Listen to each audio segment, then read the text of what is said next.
Super hit super success అని చెప్పి భారీ సాగు పెట్టారు. మీరు కూడా చూసుకుంటారు. మేము చాలా గొప్పగా పాలన చేస్తామని చెప్తున్నారు, మీరు అన్ని వైఫల్యం అని చెప్తున్నారు. సూపర్ 6 సూపర్ హిట్ అయితే మరి జనాలకు ఆ పథకాలన్నీ పూర్తిగా ఎందుకు అమలు కావటం లేదు? సూపర్ 6లో మెజారిటీ పథకాలు పూర్తి స్థాయిలో అమలు కాకపోతే మరి అది సూపర్ ఫ్లాప్ కాక సూపర్ హిట్ ఎలా అవుతాయి? చంద్రబాబు గారు, తెలుగుదేశం పార్టీ లేక కూటమి సమాధానం చెప్పాలి. నిరుద్యోగులకి 3,000 రూపాయలు నిరుద్యోగ భృతి ఇస్తామన్నారు, లేదా 20 లక్షల ఉద్యోగాలు కల్పిస్తామన్నారు. కానీ ఇంతవరకు ఉద్యోగాలు కల్పించింది లేదు. పరిశ్రమలు వస్తున్నాయని చెప్తున్నారు, కానీ ఒక్కరికి కూడా ఇప్పటి వరకు ఉద్యోగాలు వచ్చింది లేదు. అంటే 20 లక్షల ఉద్యోగాలు రాలేదు. 3,000 రూపాయలు నిరుద్యోగ భృతి ఇప్పటికే ఒక సంవత్సరానికి ఇవ్వాల్సి ఉండింది. ఇప్పటికీ మన రాష్ట్రంలో 50 లక్షల మంది నిరుద్యోగులు ఉన్నారు. కనీసం సగం మందికైనా నిరుద్యోగ భృతి ఇచ్చారా? కనీసం ఒక్కరికైనా నిరుద్యోగ భృతి ఇచ్చారా? మరి ఒక్కరికి కూడా నిరుద్యోగ భృతి ఇవ్వకుండా మరి సూపర్ 6 సూపర్ హిట్ అని ఎలా అంటున్నారు? ముమ్మాటికి సూపర్ 6 సూపర్ ఫ్లాపే. అన్ని పథకాలు అంతే. మహిళలకు నెలకు 1,500 రూపాయలు ఇస్తామని చెప్పిన వాళ్ళు ఒక్క మహిళకైనా 1,500 రూపాయలు నెలకు ఇచ్చారా? అంటే సంవత్సరానికి 18,000 రూపాయలు ఇవ్వాల్సి ఉంది. ఒక్క మహిళకు కూడా ఒక్క నెల కూడా మీరు ఇవ్వకుండా సూపర్ హిట్ ఎలా అవుతుంది? ముమ్మాటికి సూపర్ 6 సూపర్ ఫ్లాపే. మహాశక్తి అన్నారు, శక్తివంతులను చేస్తామన్నారు. ఒక్క మహిళను కూడా మీరు శక్తివంతులను చేసింది లేదు. అన్నదాత సుఖీభవ అన్నారు, కేవలం 40 లక్షల మంది రైతులకు మాత్రమే మీరు ఇస్తున్నారు. అది కూడా కేంద్ర ప్రభుత్వం ఇచ్చే దాంతో ముడిపెట్టి మరీ ఇస్తున్నారు. ఇక పిల్లలకు ఇస్తామని చెప్పారు, ఇస్తామని చెప్పింది 15,000 అయితే 13,000 ఇస్తున్నారు. దాంట్లో కూడా 20 లక్షల మందికి కోతలు పెట్టారు. మీరే కదా చెప్పింది ఎంతమంది బిడ్డలకు ఉంటే అంతమందికి ఇస్తామన్నారు. మరి 20 లక్షల మంది బిడ్డలకు ఎందుకు అందటం లేదు? ఇలా అరాకొరగా అమలు చేస్తే ఇది సూపర్ హిట్ ఎలా అవుతుంది? ముమ్మాటికి సూపర్ 6 సూపర్ ఫ్లాపే.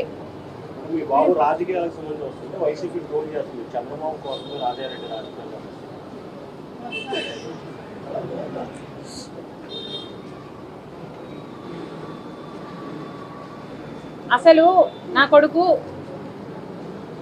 ఇంకా రాజకీయాలలో అడుగే పెట్టలేదు.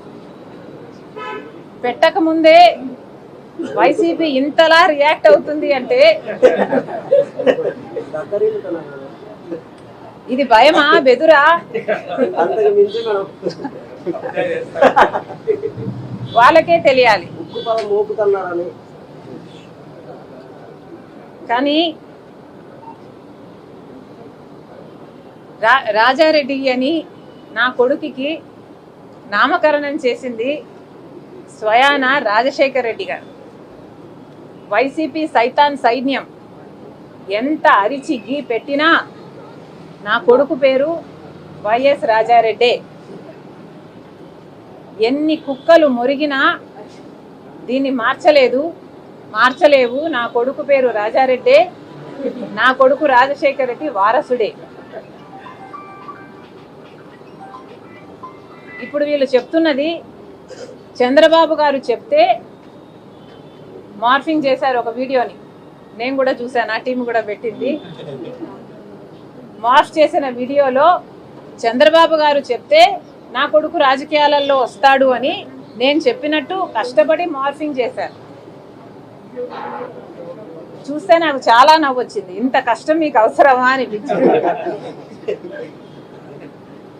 చంద్రబాబు గారు చెప్తే నా కొడుకుని రాజకీయాలలోకి తీసుకొస్తాను అని మీరు చెప్తున్నారే, మరి ఎవరి చెప్తే జగన్మోహన్ రెడ్డి గారు ఉపరాష్ట్రపతి ఎన్నికల్లో ఒక ఆర్ఎస్ఎస్ అభ్యర్థికి మద్దతు ఇచ్చారో వైసీపీ సమాధానం చెప్పాలి. నిస్సిగ్గుగా ఈరోజు మిగతా వాళ్ళ గురించి మాట్లాడుతున్నారు. నిస్సిగ్గుగా జగన్మోహన్ రెడ్డి గారు స్వయంగా ఒక ఆర్ఎస్ఎస్ అభ్యర్థికి మద్దతు ఇచ్చారు అంటే ఇది ఎంత అవమానకరం. అసలు రాజశేఖర్ రెడ్డి గారు బీజేపీని వ్యతిరేకించిందే బీజేపీ ఆర్ఎస్ఎస్ సిద్ధాంతాన్ని ఫాలో అవుతుంది కాబట్టి.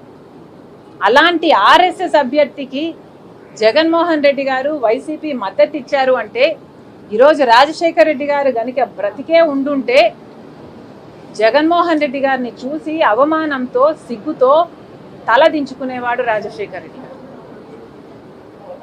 అసలు జగన్మోహన్ రెడ్డి గారు సమాధానం చెప్పాలి. సుదర్శన్ రెడ్డి గారికి మీరు ఎందుకు మద్దతు ఇవ్వలేదు? సుదర్శన్ రెడ్డి గారు ఒక తెలుగువాడు. సుదర్శన్ రెడ్డి గారు సుప్రీంకోర్టులో జడ్జిగా పనిచేసిన వాడు. సుదర్శన్ రెడ్డి గారు కాన్స్టిట్యూషన్ తెలిసిన వాడు, కాన్స్టిట్యూషన్ కోసం ప్రాణమైనా పెట్టేవాడు. మరి అలాంటి వాడికి జగన్మోహన్ రెడ్డి గారు ఎందుకు మద్దతు ఇవ్వలేదో సూటిగా సమాధానం ఇంతవరకు చెప్పలేదు. నేను చెప్తా. ఎందుకంటే జగన్మోహన్ రెడ్డి గారు మోడీ గారికి దత్తపుత్రుడు కాబట్టి. అందుకే జగన్మోహన్ రెడ్డి గారు మోడీ గారు చెప్పినట్టల్లా ఆడుతున్నారు.